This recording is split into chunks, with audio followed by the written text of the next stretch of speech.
Hello friends, എല്ലാവർക്കും പുതിയൊരു വീഡിയോയിലേക്ക് സ്വാഗതം. അപ്പോൾ CRPF റിക്രൂട്ട്മെൻറ്റിൻ്റെ ഒരു എന്താ പറയുക, ഒരു മീൻസ് എൻ്റെ ഒരു എക്സ്പീരിയൻസ് ആണ്. ഞാൻ ഈ റിക്രൂട്ട്മെൻറ്റിന് പോയ ഒരാളാണ്.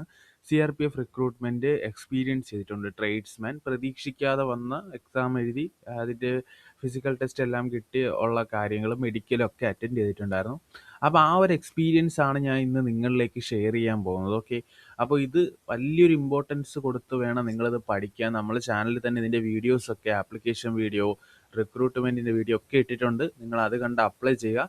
ഈ ഒരു വീഡിയോയിൽ പറയാൻ പോകുന്നത് എൻ്റെ എക്സ്പീരിയൻസ് ആണ്. എങ്ങനെയായിരുന്നു ഫിസിക്കലിൻ്റെ നേച്ചർ, അതുപോലെ തന്നെ എക്സാമിനേഷൻ, മെഡിക്കൽ എക്സ്പീരിയൻസ്, പിന്നെ ട്രേഡ് ടെസ്റ്റ് ഞാൻ ഉൾപ്പെടുത്തിയിട്ടില്ല. ട്രേഡ് ടെസ്റ്റ് സെപ്പറേറ്റ് ഒരു വീഡിയോ ചെയ്യുന്നതാണ്. ട്രേഡ് ടെസ്റ്റിനെ പറ്റി കുറച്ചുകൂടെ കാര്യങ്ങൾ പറയാനുണ്ട്, അതുകൊണ്ടാണ്. അപ്പോൾ ഇത്രയും കാര്യങ്ങളാണ് ഞാൻ നിങ്ങൾക്ക് ഈ ഒരു വീഡിയോയിൽ നിങ്ങൾക്ക് ഇതിനകത്ത് പറഞ്ഞു തരാൻ പോകുന്നത്. നമുക്ക് എന്തായാലും വീഡിയോയിലേക്ക് പോകാം. ഓക്കെ, ഒരു റിക്രൂട്ട്മെൻറ്റ് പോയ ഒരു എക്സ്പീരിയൻസ് എനിക്കുണ്ട്. അത് അപ്ലൈ ചെയ്തപ്പോൾ മുതൽ അതിൻ്റെ എക്സാം എഴുതി ഫിസിക്കൽ, മെഡിക്കൽ എന്നിങ്ങനെയുള്ള കാര്യങ്ങൾ ഞാൻ പേഴ്സണലി അറ്റൻഡ് ചെയ്തതാണ്. ഓക്കെ, അപ്പോൾ ഞാൻ എൻ്റെ എക്സ്പീരിയൻസ് ആണ് നിങ്ങൾക്ക് ഷെയർ ചെയ്യാൻ പോകുന്നത് ഇവിടെ. അപ്പോൾ നിങ്ങൾ ഈ ഒരു വീഡിയോ, ഇത് രണ്ടുമാണ് നമ്മുടെ ചാനലിൽ ഇട്ട വീഡിയോ. ഇത് രണ്ടും കണ്ട് നിങ്ങൾ അപ്ലൈ ചെയ്തെന്ന് വിചാരിക്കുന്നു. ലാസ്റ്റ് ഡേറ്റ് ആവാനൊന്നും എത്രയും വേഗം തന്നെ മാക്സിമം നിങ്ങൾ അപ്ലൈ ചെയ്യുക. ഓക്കെ, ലാസ്റ്റ് ടൈമൊക്കെ ആയിക്കഴിഞ്ഞാൽ ഓൾറെഡി വെബ്സൈറ്റ് ക്രാഷ് ആവും, ഡൗൺ ആവും. അതുകൊണ്ട് എത്രയും വേഗം നിങ്ങൾ വേഗം അപ്ലൈ ചെയ്തേക്കും. ഈ രണ്ട് വീഡിയോ ആണ് നമ്മുടെ ചാനലിൽ നിന്ന് വന്നിട്ടുള്ളത്. അപ്പോൾ 2023 ടൈമിലാണ് ഇത് വിളിച്ചത്. ഏകദേശം ഒരു 2023 ജാനുവരി ആ ഒരു ടൈം ആയിരിക്കും വിളിച്ചിട്ടുണ്ടായിരുന്നത്. അപ്പോൾ ആ ടൈമിൽ തന്നെ ഞാൻ അപ്ലൈ ചെയ്തിട്ടുണ്ടായിരുന്നു. ഒരു റിക്രൂട്ട്മെൻറ്റിൻ്റെ ഡീറ്റെയിൽസ് കാര്യങ്ങളൊക്കെ അപ്ലൈ ചെയ്തിട്ടുണ്ടായിരുന്നു. അപ്ലൈ ചെയ്തത് നിങ്ങൾക്ക് ആ മെയിൽ വെച്ച് നിങ്ങൾക്ക് ഇവിടെ കാണാം. ജാനുവരി 31 2023 ആണ് ഇതിൻ്റെ ആപ്ലിക്കേഷൻ ഞാൻ സബ്മിറ്റ് ചെയ്തത്. ആ ടൈമിലാണ് ഇത് വന്നത്. ഓക്കെ, അപ്പോൾ ഇതിൻ്റെ ആപ്ലിക്കേഷൻ വന്നിട്ട് ഏകദേശം ഒരു 6 മന്ത് എടുത്തു. അതായത് ഒരു ജൂലൈ ടൈമിലൊക്കെ ആയി. ജൂലൈ ഓഗസ്റ്റ് മിഡൊക്കെ ആയിട്ടുള്ള ടൈമായിരുന്നു. പ്രത്യേകം ശ്രദ്ധിക്കുക, അന്നൊരു ഹർത്താൽ ദിവസവും കൂടെ ആയിരുന്നു, എനിക്കിപ്പോഴും ഓർമ്മയുണ്ട്. അപ്പോൾ ആ ഒരു അന്നായിരുന്നു ഇതിൻ്റെ എക്സാമിനേഷൻ നടന്നത്. ഓൺലൈൻ സെൻറ്ററിൽ കൊല്ലത്ത് വെച്ചായിരുന്നു എക്സാമിനേഷൻ വന്നത്. ഒരുപാട് കാൻഡിഡേറ്റ്സ് ഇതിൻ്റെ പരീക്ഷ വന്ന് എഴുതി. കമ്പ്യൂട്ടർ ബേസ്ഡ് ടെസ്റ്റ് ആയിരുന്നു ഉണ്ടായിരുന്നത്. ഓക്കെ, അപ്പോൾ അന്നെന്ന് പറയുമ്പോൾ 100 ക്വസ്റ്റ്യൻ, അന്ന് വളരെ ആൾ കുറവായിരുന്നു. ആക്ച്വലി എനിക്ക് ഓർമ്മയുണ്ട്, ഒരു ഹർത്താലോ സ്ട്രൈക്കോ എന്തോ ഒരു ദിവസമായിരുന്നു എക്സാം നടന്നത്. അപ്പോൾ ആൾ ഓൾറെഡി കുറവായിരുന്നു, ഈ പരീക്ഷ മാറ്റി വെച്ചിട്ടുമില്ല. അപ്പോൾ ഞാൻ എഴുതിയ സെൻറ്ററിൽ പൊതുവേ ആൾ കുറവായിരുന്നു. അപ്പോഴത്തേക്ക് എക്സാമിനേഷൻ എന്ന് വെച്ചാൽ ഞാൻ പേഴ്സണലി പഠിക്കാതെ, ഡീറ്റെയിൽ ആയിട്ട് പഠിക്കാതെ നോക്കാതെയും ആ ഒരു രീതിയിലാണ് ഞാൻ പോയത്. ബിക്കോസ് എനിക്കിത് അറിയില്ല, ഇതിൻ്റെ റിക്രൂട്ട്മെൻറ്റിൻ്റെ ഇത് കിട്ടുമോ എന്നുള്ള ഒരു ഉറപ്പോ അങ്ങനെയൊന്നും ഇല്ല. അപ്പോൾ ഞാനിത് ബേസിക്കലി പഠിക്കാതെയാണ് ജസ്റ്റ് നോർമലി ഇപ്പോൾ അറ്റൻഡ് ചെയ്തേ ഉള്ളൂ. അപ്പോഴാണ് അവിടെ ചെന്നപ്പോഴാണ് മനസ്സിലായത് ഇതിൻ്റെ നെഗറ്റീവ് മാർക്കിംഗ് ആക്ച്വലി ഇല്ല. അന്നത്തെ റിക്രൂട്ട്മെൻറ്റ് ഇല്ല, പക്ഷേ ഇപ്പോൾ അതുണ്ട്. അത് നിങ്ങൾ നോട്ട് ചെയ്യണം. ഇപ്പോഴത്തെ റിക്രൂട്ട്മെൻറ്റിൽ നെഗറ്റീവ് മാർക്കിംഗ് ഉണ്ട്. അപ്പോൾ അന്ന് ഈ കാൻഡിഡേറ്റ്സ് എല്ലാം എങ്ങനെ ഒരു 100 ക്വസ്റ്റ്യൻ കണ്ണും പൂട്ടി എഴുതിയാലും കറങ്ങി തിരിഞ്ഞൊരു 30 32 പുറത്ത് എങ്ങനെ പോലും കറങ്ങിക്കുത്തി ശരിയാവും. കാരണം തെറ്റിയ ഉത്തരത്തിന് മാർക്ക് പോകുന്നില്ല. എന്തുകൊണ്ട്? നെഗറ്റീവ് മാർക്കിംഗ് ഇല്ലാത്തത് കൊണ്ട്. അപ്പോൾ അതുകൊണ്ട് തന്നെ കാൻഡിഡേറ്റ്സിന് എല്ലാവർക്കും ഇതിൻ്റെ റിട്ടൺ ക്ലിയർ ചെയ്യാൻ ഒരുവിധം പറ്റും. പക്ഷെ ഞാനന്ന് ഇത് എഴുതിയത് തന്നെ ഓൾറെഡി മറന്നു പോയിട്ടുണ്ടായിരുന്നു. അപ്പോൾ ഇതിൻ്റെ ഫിസിക്കലിൻ്റെ പിന്നീട് കമ്മ്യൂണിക്കേഷൻ മെയിൽ കിട്ടിയപ്പോഴാണ് പിന്നീടാണ് ഞാൻ ഓർക്കുന്നത് സീരിയസ്ലി. അപ്പം ഇതിൻ്റെ എക്സാം ഒരു 2023, അതായത് ഇത് 6 മന്ത് ആഫ്റ്റർ നോട്ടിഫിക്കേഷൻ 6 മന്ത് കഴിഞ്ഞ് ഇതിൻ്റെ എക്സാമിനേഷൻ കഴിഞ്ഞിട്ടുണ്ട്. ഓക്കെ, ഒട്ടും പ്രതീക്ഷിക്കാതിരിക്കുന്ന സമയത്ത് നിന്ന് പെട്ടെന്ന് ഒരു ദിവസം ഒരു മെയിൽ വരികയാണ്. ഈ മെയിൽ വന്ന ഡേറ്റ് നിങ്ങൾക്ക് ഇവിടെ നോട്ട് ചെയ്യാം, ജൂൺ 26, 2024. അപ്പോൾ നോട്ടിഫിക്കേഷൻ വന്ന് 1 ഇയർ എടുത്തു ഓൾറെഡി ഫിസിക്കൽ കഴിയാനായിട്ട്. ആലോചിക്കുക. അപ്പോൾ ഈ ദിവസം എനിക്കൊരു മെയിൽ വരികയാണ്, നിങ്ങളുടെ കമ്പ്യൂട്ടർ ബേസ്ഡ് എക്സാം ക്ലിയർ ചെയ്തു. അപ്പോൾ ഇതിൻ്റെ ഫിസിക്കൽ ടെസ്റ്റ് നടക്കുന്നു. ഫിസിക്കൽ ടെസ്റ്റിൻ്റെ ഡേറ്റ് ഇതാ കിട്ടിയത് ജൂലൈ 15, 2024. എക്സാം നടന്നത് 2023 ഓഗസ്റ്റ് ആ ഒരു മിഡ് റേഞ്ച്. ഫിസിക്കൽ വന്നത് 15 ജൂലൈ 2024 ഫിസിക്കൽ വരുന്നത്. ഗ്രൂപ്പ് സെൻറ്റർ പള്ളിപ്പുറത്തായിരുന്നു. ഗ്രൂപ്പ് സെൻറ്റർ പള്ളിപ്പുറം തിരുവനന്തപുരത്താണ് സെൻറ്റർ വന്നത്. ഓക്കെ, 5 മണിക്ക് രാവിലെ റിപ്പോർട്ട് ചെയ്യണം. അഡ്മിറ്റ് കാർഡിൻ്റെ ലിങ്കും കിട്ടി. അഡ്മിറ്റ് കാർഡ് ഡൗൺലോഡ് ചെയ്തിട്ട് ഈ ദിവസം 5 മണിക്ക് അങ്ങ് റിപ്പോർട്ട് ചെയ്താൽ മതി. അപ്പോഴിതിൻ്റെ അപ്പോഴാണ് സീരിയസ്ലി ഞാൻ ഇതിൻ്റെ എക്സാം എഴുതി തന്നെ പിന്നീട് ആലോചിക്കുന്നത്. കാരണം ഇത് മറന്നു പോയിട്ടുണ്ടായിരുന്നു.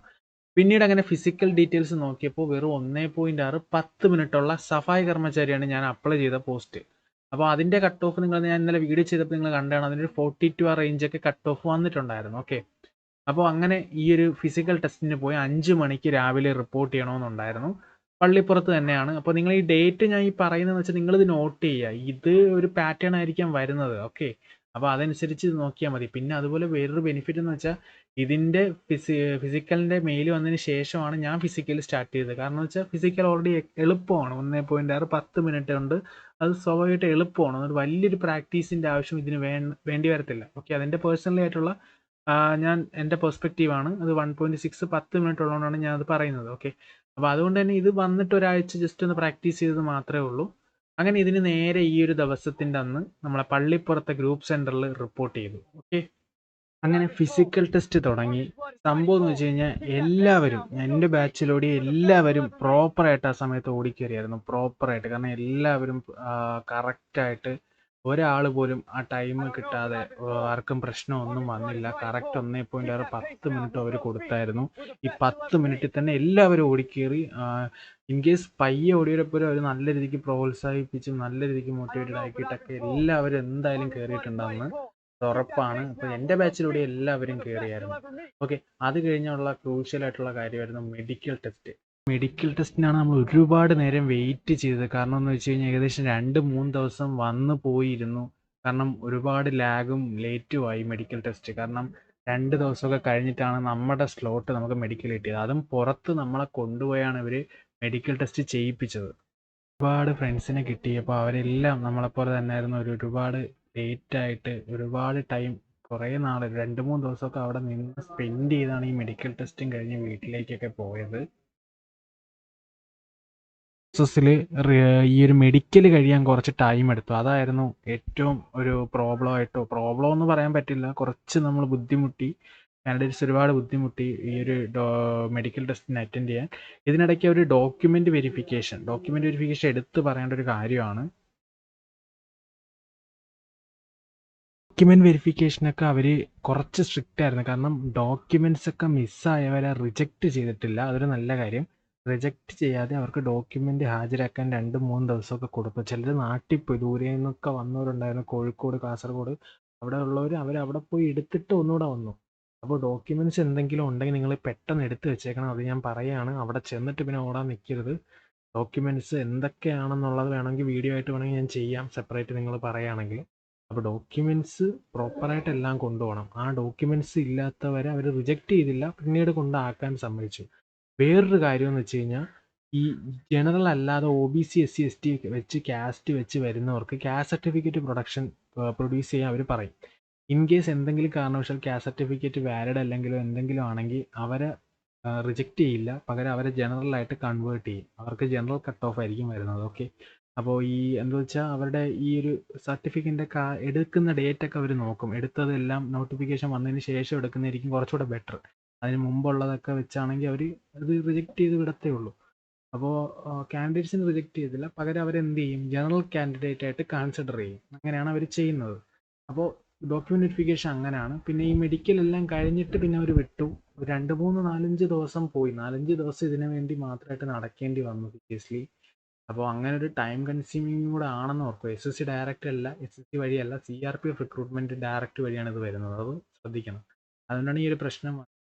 അപ്പോൾ അങ്ങനെ വന്ന ടൈമിലാണ് ഈ ഒരു കാര്യങ്ങളൊക്കെ നമുക്ക് സീരിയസ് ആയത്. ഓക്കെ, അങ്ങനെ ഇതിൻ്റെ ഫൈനൽ റിസൾട്ട് വന്നത് ജനുവരി 2025 അതായത് ഏകദേശം 23 നോട്ടിഫിക്കേഷൻ, 22 വർഷം കഴിഞ്ഞായിരുന്നു റിസൾട്ട് വന്നത്.